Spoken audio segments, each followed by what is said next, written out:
రాష్ట్రంలో BRS BJP పార్టీలు కుమ్మక్కయ్యాయని ప్రభుత్వ విప్ ఆది శ్రీనివాస్ ఆరోపించారు.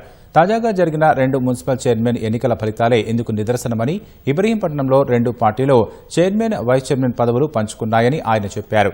ఖానాపూర్ మున్సిపల్ చైర్మన్ ఎన్నికల్లో బీజేపీకి చైర్మన్ సీటు ఇచ్చి వైస్ చైర్మన్ పదవి బీఆర్ఎస్ తీసుకుందని ఆరోపించారు.